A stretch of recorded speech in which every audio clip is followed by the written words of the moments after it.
उद्या शनिवार दिनांक 24 ऑगस्ट संपूर्ण महाराष्ट्रामध्ये महाविकास आघाडीच्या वतीनं तुम्हाला सर्वांना माहिती असणारी 12-13 ऑगस्टला आपल्याच महाराष्ट्रातील ठाणे कल्याण परिसरातील बदलापूर या ठिकाणी घडलेली अतिशय प्रत्येकाच्याच अंतःकरण पिळवटून टाकेल अशी घटना की ज्या मुलींना अजूनपर्यंत बाहेरचं जग कशाला मानतात, विश्व कशाला मानतात ते माहीत नाही, अशा अतिशय चिमुरड्या मुली की ज्यांचं वय 3.5-4 वर्षाच्या आतमध्ये होतं. मला वाटतं या देशातीलच नव्हे तर जगाच्या इतिहासातील ही पहिली घटना अशी असावी की एवढ्या लहान वयामध्ये या मुलींवरती अत्याचार होतो. आणि त्याच्यापेक्षा दुसरी निर्दयी घटना त्याच्यानंतरची आहे की तो अत्याचार झाल्यानंतर सुद्धा संबंधित संस्था कुठलीही दखल घेतली जात नाही त्या संस्थेकडनं.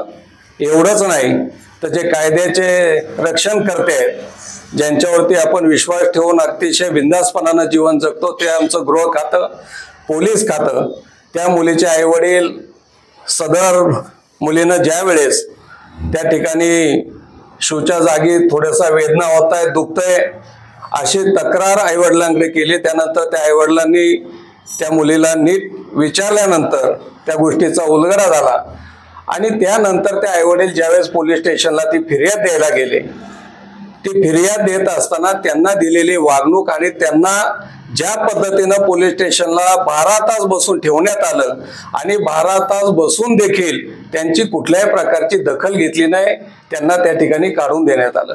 पुन्हा दुसऱ्या दिवशी 14 तारखेला गेले, त्यावेळेस त्यांना तोच अनुभव आला. दुपारी 12 वाजता गेलेले, रात्री 1 वाजले तरी देखील त्यांची फिर्याद त्या ठिकाणी घेतली गेली नाही. नाईलाजास्तव ते त्या ठिकाणी कंटाळले आणि वैतागून त्या ठिकाणच्या स्थानिक एका राजकीय पक्षाच्या पदाधिकाऱ्यांच्या घरी गेले, त्यांना झालेली हकीकत सांगितली आणि मग त्या स्थानिक राजकीय पक्षाच्या पदाधिकाऱ्यांना घेऊन पोलीस स्टेशनला गेले आणि पहाटे 3 वाजता 14 तारखेच्या त्या ठिकाणी ती फिर्याद नोंदवली गेली. म्हणजे हा सगळ्यात मोठा कळस आहे की ज्या वेळेस आपल्याला त्या मुलींचं वय कळलं आणि त्यांच्यावर झालेला अत्याचार कळल्यानंतर कुठलाही संवेदनशील माणूस असेल त्याच्या अंगावरती रोमांच उभे राहिल्याशिवाय राहत नाहीत, अशी ही मनस्ताप आणणारी घटना आहे. आणि त्याच्याही पेक्षा कर या विभागातील आत्ताच तुम्हाला सांगितलं की गृह खात्याने केला की 12-12 तास त्या पालकांना बसून ठेवला आणि त्यांची फिर्याद घेतली नाही. खऱ्या अर्थानं निषेध हा त्या गोष्टीचा झाला पाहिजे. दुष्कृत्य करणारा माणूस हा पिसाट प्रवृत्तीचा आहे, विकृत मनोवृत्तीचा आहे हे आपण बोलू शकतो, पण त्याही पेक्षा त्या मनोवृत्तीला पाठीशी घालणारी जी काय ती राजकीय व्यवस्था आहे, या राज्याचे मुख्यमंत्री असतील, ठाणे जिल्हा हा स्वतः मुख्यमंत्र्यांचं होम ग्राउंड आहे, त्यांचा जिल्हा आहे, त्याच ठाणे जिल्ह्यात ही घटना घडते आणि मुख्यमंत्री 15 ऑगस्टला त्या ठिकाणी जाऊन मोठा मेळावा घेतात. लाडकी बहीण त्यांना प्रिय वाटते आणि त्या मेळाव्यातनं घोषणा करून 1500 रुपये आम्ही महिलांना कसे दिलेले आहेत हे सांगतात. पण दुसऱ्याच वेळेला त्याच ठाणे जिल्ह्यामध्ये बदलापूरला एका चिमुरडीवरती अत्याचार होतो, त्याची दखल सुद्धा या राज्याचा मुख्यमंत्री घेत नाही. इतका नादान प्रवृत्तीचा माणूस आजपर्यंत महाराष्ट्राच्या इतिहासात मुख्यमंत्री म्हणून त्या खुर्चीवर बसलेला आपण पाहिलेला नाही. म्हणजे एकतर गद्दार सरकार आहे, घटनाबाह्य मुख्यमंत्री आहे, परंतु तरी देखील अशा संवेदनाहीन माणसांच्या हातात सत्ता असल्यामुळे कुणालाही न्याय मिळेल अशी परिस्थिती नाहीये. आणि तेव्हापासनं आपण जर पाहिलं तर 12 ऑगस्ट ते आज कालच्या 22 ऑगस्ट पर्यंत 10 दिवसात या महाराष्ट्रामध्ये जवळजवळ 11 घटना ह्या अत्याचाराच्या घडलेल्या आहेत. आणि हा अत्याचार काय महाराष्ट्राला नवीन नाहीये. गेल्या 5-7 वर्षामध्ये आपण सातत्यानं पाहतो. देवेंद्र फडणवीस मुख्यमंत्री असल्यापासून तर आता गद्दार मिंदे मुख्यमंत्री आहेत त्या काळापर्यंत पाहिलं तर या 10 दिवसातल्या ज्या घटना अत्याचाराच्या झालेल्या आहेत त्या विशेषतः अल्पवयीन मुलींची संख्या त्याच्यामध्ये 90% आहे. 11 घटनांमध्ये 9 ते 10 घटना ह्या 16 ते 17 वर्ष वयोगटाच्या आतल्या मुलींवर झालेले अत्याचार आहेत. तेही 50% हे शिक्षकांकडनं झालेले आहेत आणि काही राहिलेले शेजाऱ्या पाजाऱ्यांकडनं झालेले आहेत। म्हणजे या महाराष्ट्रामध्ये ज्यावेळेस आपण छत्रपती शिवाजी महाराजांचं नाव घेऊन काम करतो, स्वाभिमानी महाराष्ट्र, महिला ही आमच्या देवाऱ्यातली देवता म्हणून तिची पूजा करायला सांगतो, अशा महाराष्ट्रामध्ये महिलांचा आदर तर सोडाच, परंतु महिलांवर होणारे अत्याचार, त्या अत्याचार निराकरण करण्याचं काम हे सरकार करत नाही। आणि सगळ्यात कुचकामी ठरलेलं नेतृत्व या राज्याचे गृहमंत्री आहेत। आम्ही परवा मोर्चा काढला, त्या मोर्चामध्ये सर्वांनी जाहीर मागणी केली की गृहमंत्री हा निष्कर्मी गृहमंत्री आहे, वायफाळ मुख्यमंत्री आहे, त्याच्या हातनं कुठलंही काम होत नाही। त्यांना राजकीय घडामोडी घडण्यामध्ये, दिल्लीच्या वाऱ्या करण्यात, आमदार फोडण्यात, पक्ष फोडण्यामध्ये वेळ पुरत नाही। तेव्हा तात्काळ गृहमंत्री बदलला पाहिजे, त्यांचा राजीनामा घेतला पाहिजे, ही आमची भूमिका आहे। हीच महाराष्ट्रामध्ये महाविकास आघाडीची भूमिका आहे। म्हणून उद्या जो बंद केलेला आहे तो बंद आजपर्यंतच्या इतिहासातला वेगळा बंद आहे।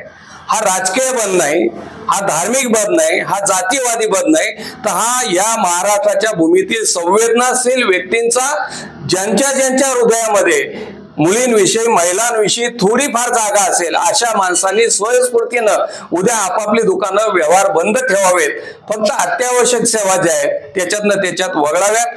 किमान 3-4 वाजेपर्यंत तरी तो बंद कडकडीतपणे जनतेने पाळावा आणि आपला जो निषेध आहे, जे आपल्या भावना आहेत त्या बंदच्या माध्यमातून त्या ठिकाणी मांडाव्यात, अशी आपल्याला सगळ्या आंबेगाव तालुक्यातील महाविकास आघाडीच्या वतीनं मी या ठिकाणी करतो।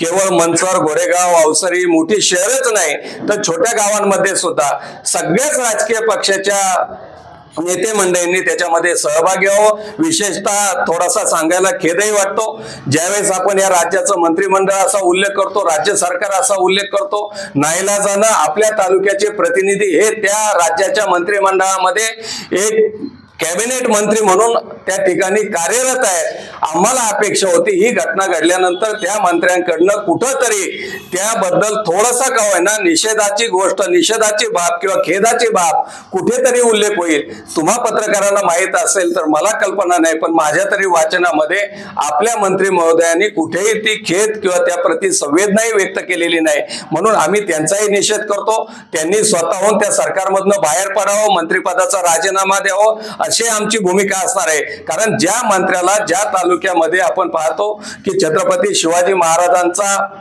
नाही म्हणलं तरी जुन्नर, आंबेगाव काय फार वेगळे नाहीये, ज्या मायभूमीत आपण जन्माला आलो तो महाराजांचा वारसा असणारा हा समाज आहे, त्या वारशामध्ये तुम्ही लोकप्रतिनिधी म्हणून त्या ठिकाणी काम करता, तेव्हा तुम्हाला कुठल्याही स्वाभिमानानं त्या सरकारमध्ये सहभागी होण्याचा अधिकार नाहीये, तो तुम्ही गमावलेला आहे। ही मागणी या ठिकाणी करतो। तेव्हा सगळ्या मंडळींनी उद्याच्या बंदमध्ये सहभागी व्हावं, आपापला निषेध त्या ठिकाणी नोंदवावा आणि शांततेच्या मार्गाने, याच्यामध्ये कुणालाही टार्गेट केलं जाणार नाही, कुणावरती आमचा राग नाही। जो राग आहे तो गृह खात्यावरती आहे, राज्य शासनावरती आहे। त्यामुळे राज्य शासन या सगळ्या गोष्टीला जबाबदार आहे।